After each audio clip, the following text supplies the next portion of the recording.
Students, मेरा नाम मेघा चावला है और आज हम सिंधु सभ्यता का पार्ट 2 डिस्कस करेंगे। पार्ट फर्स्ट में हमने जाना था कि सिंधु सभ्यता क्या है, सिंधु सभ्यता के अन्य नाम कौन कौन से हैं, सिंधु सभ्यता की खोज किसने करी। और आज हम पढ़ेंगे कि सिंधु सभ्यता के महत्वपूर्ण नगर कौन से हैं, कौन सी नदी पर है, किस स्थान पर है और उससे हमें क्या क्या चीज़ें मिली है। तो चलिए स्टार्ट करते हैं हमारी आज की वीडियो। सिंधु सभ्यता के महत्वपूर्ण नगर में सबसे पहले आता है सुतकांगेडोर। तो सुतकांगेडोर कौन सी नदी पर है? सुतकांगेडोर हमारी दाशक नदी पर है और ये कहाँ पर है? ये है बलूचिस्तान, पाकिस्तान में। ठीक है, और पाकिस्तान के भी मकरान जिले में। याद रख लीजिएगा कि डोर, हमारे सबकी डोर कहाँ जाती है? मकान में। हम सब वापस घर ही जाते हैं और घर को मकान भी कहते हैं।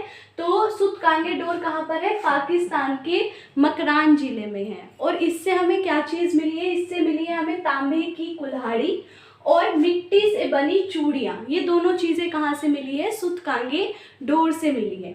अगला है हमारा चहुदड़ो। चहुदड़ो कहाँ पर है? ये हमारा सिंधु नदी पर है और सिंधु नदी कहाँ पर है? पाकिस्तान में ही है और पाकिस्तान के सिंध प्रांत पे। तो चहुदड़ो कहाँ है? सिंधु नदी पर है। किस जगह है? पाकिस्तान के सिंध प्रांत पर है। इससे हमें क्या मिली है? इससे मिला है मिट्टी से बनी बैल, मिट्टी से बनी जो बैलगाड़ी है उसके साक्ष्य मिले हैं।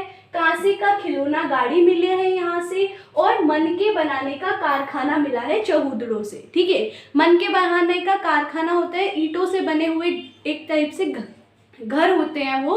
और ये जो मनके बनाने का कारखाना है ये हमें लोथल से भी मिला है।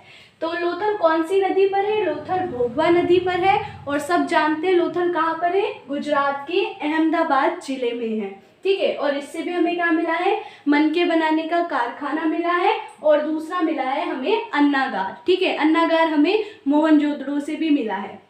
इसके बाद धोलावीरा। धोलावीरा कहाँ पर है? मनसर नदी पर है धोलावीरा और कहाँ पर है? गुजरात के कच्छ जिले में है। ठीक है, धोलावीरा कहाँ पर है? गुजरात के कच्छ जिले में है। और हमें क्या मिला है यहाँ से? यहाँ से मिला है खगोलीय वेधशाला। आप ऐसे याद सकते हो, वेधशाला क्या हुई? धुल गई। तो धोलावीरा से क्या मिली है? खगोलीय वेधशाला मिली है। इसके बाद हमारा है बनमाली।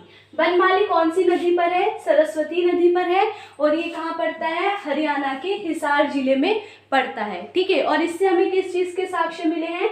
मिट्टी से बने हल के साक्ष्य हमें कहाँ से मिले हैं? बनमाली से मिले हैं। हल कौन चलाता है? हल किसान चलाता है, लेकिन आप यहाँ पर याद रखना हल कौन चला रहा है? माली चला रहा है। तो बनमाली से क्या मिला है? मिट्टी से बने हल के साक्ष्य। नेक्स्ट है हमारा कालीबंगन। कालीबंगन कौन सी नदी पर है? कालीबंगन हमारा घग्गर नदी पर है और ये कहाँ पड़ता है? ये पड़ता है राजस्थान के हनुमानगढ़ जिले में। ठीक है, घग्गर नदी पूछा जाए अगर कहाँ बहती है, कहाँ पर मुहाना है घग्गर नदी का, तो वो भी कहाँ पर है? राजस्थान के हनुमानगढ़ जिले में ही है। कालीबंगन से क्या क्या मिला था? जुते हुए खेत के साक्ष्य मिले थे, अग्निकुंड मिला था, नकाशीदार ईंटों के साक्ष्य मिले थे और घोड़े अस्थि पंजर, घोड़ों के अस्थि पंजर भी कहाँ से मिले थे? कालीबंगन से मिले थे। ठीक है, याद रखना काले क्या क्या चीज़ है? जुते हुए खेत है, अग्निकुंड है, नकाशीदार ईंटें हैं और घोड़ों के अस्थि पंजर के साक्ष्य भी कहाँ से मिले हैं? हमें कालीबंगन से मिले हैं। नेक्स्ट हमारा है रंगपुर। रंगपुर कौन सी नदी पर है? सुखमादर नदी पर है। याद रखिएगा, जिंदगी में अगर रंग आएंगे मतलब रंगों से भरा होगा हमारा जिंदगी, तो क्या होगा? सुख आएंगे। जब सुख होंगे तभी रंग भरी जिंदगी होगी। तो रंगपुर कौन सी नदी पर है? सुखभादर नदी पर है। ठीक है, और ये कहाँ है? गुजरात के काठियावाड़ जिले में है। ठीक है, और यहाँ से क्या मिले हैं हमें? चावल के दाने के साक्ष्य मिले हैं। इसके बाद हमारा आता है सुतकोदता।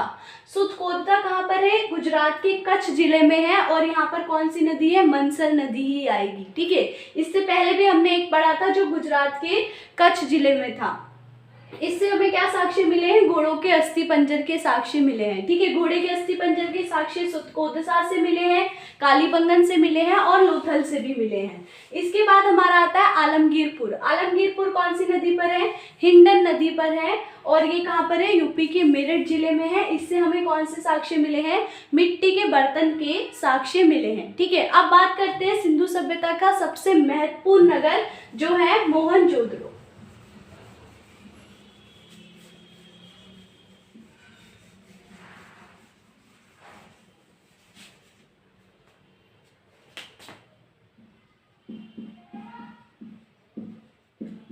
मोहनजोदड़ो। मोहनजोदड़ो एग्जाम में पूछ लेता है, इसलिए बात करेंगे इसकी खोज। इसकी खोज किसने करी थी? इसकी खोज करी थी राखाल दास बनर्जी ने।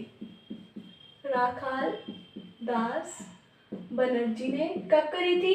इसकी करी थी 1922 में। ठीक है, हड़प्पा सभ्यता की कब करी थी?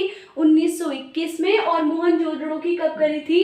1922 में। कौन सी नदी पर? मोहनजोदड़ो में हमारी कौन सी नदी है? सिंधु नदी है। ठीक है, और हड़प्पा में कौन सी नदी थी? हड़प्पा में हमारी रावी नदी थी। स्थान कौन सा है? स्थान है पाकिस्तान के लरकाना जिले में। ठीक है, लरकाना जिले में मोहनजोदड़ो की खोज हुई थी। मोहनजोदड़ो को क्या कहते हैं? मृतकों का टीला भी कहते हैं। याद रखिएगा, मोहनजोदड़ो को क्या कहते हैं? मृतकों का टीला भी कहते हैं। ठीक है, और इसके अलावा इसे क्या कहते हैं? सिंध का नकलिस्तान भी कहते हैं। सिंध का नकलिस्तान। अब मोहनजोदड़ो से हमें क्या क्या चीजें मिली है? मोहनजोदड़ो से मिला है सबसे बड़ा स्मारक, सबसे बड़ा स्मारक, और दूसरा मिला है सबसे बड़ी इमारत। ठीक है, इसमें कंफ्यूजन हो जाती है, याद रखिएगा। सा से ही हमारा क्या है? स्मारक, और सा से ही क्या आएगा? हमारा स्नानागार। ठीक है, सबसे बड़ा स्मारक क्या मिला है? स्नानागार मिला है। जैसे आज के टाइम का स्विमिंग पूल है, वैसे ही उस टाइम का ये स्नानागार था। ठीक है, सबसे बड़ी इमारत कौन सी है? तो सबसे बड़ी इमारत है हमारी अन्नागार। इसके अलावा एक चीज और मिली है, कांसे की नृत्य करती हुई बालिका की मूर्ति। कांसे की नृत्य करती हुई बालिका की मूर्ति भी कहाँ से मिली है? तो ये मिली है हमारी मोहनजोदड़ो से। ठीक है, बालिका की मूर्ति मिली है हमारी मोहनजोदड़ो से। ठीक है, तो ये हमारे थे सिंधु सभ्यता के महत्वपूर्ण नगर। एक बार मोहनजोदड़ो रिवाइज कर लेते हैं। खोज किसने करी थी? राखाल दास बनर्जी ने करी थी। कौन सी नदी है? सिंधु नदी है, और सिंधु सभ्यता में रावी नदी है। स्थान क्या है? पाकिस्तान के लरकाना जिले में, और इसको क्या कहते हैं? मृतकों का टीला यानी मुर्दों का टीला भी कहते हैं। और सिंध का नकलिस्तान, सबसे बड़ा स्मारक, सा से ही स्मारक और सा से ही स्नानागार, सबसे बड़ी इमारत अन्नागार, कांसे की नृत्य करती हुई बालिका की मूर्ति कहाँ से मिली है?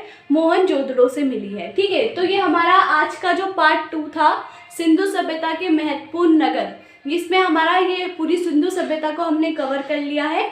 और आज की वीडियो हम यहीं ख़त्म करते हैं। आई होप आपको ये वीडियो अच्छी लगी होगी, और अगर वीडियो अच्छी लगी है तो प्लीज़ चैनल को सब्सक्राइब कीजिए, लाइक कीजिए, कमेंट कीजिए एंड शेयर कीजिए। Thank you.